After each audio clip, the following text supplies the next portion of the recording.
Como é que eu posso expressar minha criatividade se tudo já foi feito por outra pessoa? Sei lá, alguém mais talentoso, mais inspirado ou só mais criativo do que eu? Meu nome é Caê Monteiro e eu preciso encontrar o meu estilo para criar o meu universo autoral de desenhos e textos.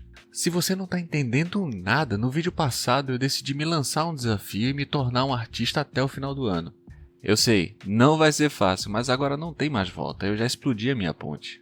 Eu não vou mentir pra você, o branco do papel sempre me intimidou, seja para criar desenho ou texto. Sabe o medo de dar aquele primeiro traço? É exatamente isso. Porém, agora eu tô fortemente armado com o meu caderninho e um sonho. Se liga. A ideia é simples, eu tô usando uma técnica que eu aprendi com a psicóloga e essa técnica tá me ajudando a encontrar por onde eu devo começar. Bom, se eu tenho que criar um universo artístico do zero, eu tenho que começar por algum lugar. A primeira etapa vai ser entender o que é que eu quero botar no papel, o que eu quero transmitir como ideia e me expressar de um jeito que no futuro, quando a pessoa olha o meu trabalho, ela saiba de cara que é meu. Eu criei uma espécie de fluxograma para tentar construir uma primeira ideia. Se liga só.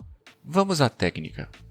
A proposta da técnica é tentar nomear os sentimentos e anotar tudo no papel. O ideal é fazer isso à mão mesmo, porque quando você escreve, o seu cérebro tem basicamente 3 trabalhos: diferenciar cada letra, lembrar do som de cada letra na mente e fazer o desenho específico de cada letra. Ou seja, quando você digita, você tem menos estímulos no cérebro, porque é basicamente o seu dedo tocando numa tecla, seja no computador ou no celular. Parece bobo, né?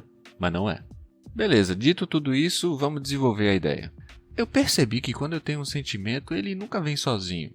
Por exemplo, se eu sentir tristeza por algum motivo, esse nome tristeza é muito genérico, muito amplo. Então vamos do macro para o micro. Ok, tristeza, mas o que é que tem dentro disso? Por que da tristeza? Eu sou tatuador há 7 anos, mas eu não estou muito satisfeito com a minha vida profissional. Então dentro da tristeza já tem uma frustração aí. Vamos anotar. Tristeza, frustração. Essa frustração está ligada a uma expectativa que eu tinha sobre mim mesmo. Isso tudo me deixou um pouco melancólico, meio reflexivo. Vamos anotando. Melancólico, reflexivo.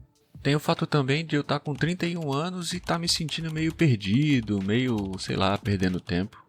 E vamos anotando. Perdido. Dentro desse perdido a gente podia colocar o quê? Sem rumo. Sem rumo. Perdendo tempo. Viu quanta coisa dá pra tirar de uma situação que a gente nomeou só de tristeza? Ótimo, agora que eu tenho conceitos bem fortes e estabelecidos, vamos tentar interpretar isso aí. Eu entendi que eu me sinto um cara cheio de vontade, determinado e louco para conquistar várias coisas, mas parece que nunca chega. Parece que eu sempre me saboto. Opa, isso aí é importante. Autossabotagem. Então vamos anotar. Autossabotagem. Bom, eu tenho 31 anos, eu tinha um monte de expectativas para mim, pelo jeito bem altas, e por não ter acontecido exatamente como eu pensei, eu fiquei frustrado. Tá. Então o que é que daria pra tirar mais disso aí? De repente, ansiedade? Ansiedade.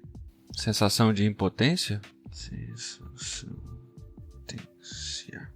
Tá, eu anotei bastante coisa e vamos tentar dar uma resumida nisso aí, uma triagem para deixar aquilo que faz mais sentido. Então beleza, o resumo ficou assim: frustração, melancolia, sem rumo, autossabotagem, ansiedade e sensação de impotência. Parece até uma crise dos 30. Beleza, eu acho que eu cheguei aqui em conceitos bem estabelecidos e que realmente falam sobre mim, e eu acho que eu encontrei a minha inspiração para o meu primeiro desenho. Só que como eu não quero fazer um vídeo muito longo, eu acho que eu vou deixar a próxima etapa para o próximo vídeo. Eu só queria salientar que esse sou eu tentando sair da caixa e ser mais criativo. Não estou dizendo que tem que ser assim ou que essa técnica vai funcionar com você, porque pode ser que não funcione. Mas se te ajudar ou também te inspirar a fazer um desenho autoral, inspirado nos seus sentimentos e experiências, eu fico bem feliz. Então deixa um like, se inscreve no canal, nos comentários deixa nem que seja um foguinho, já me ajuda bastante. E acompanha essa série de vídeos que eu acho que vai ser irada. Muito obrigado e até o próximo vídeo.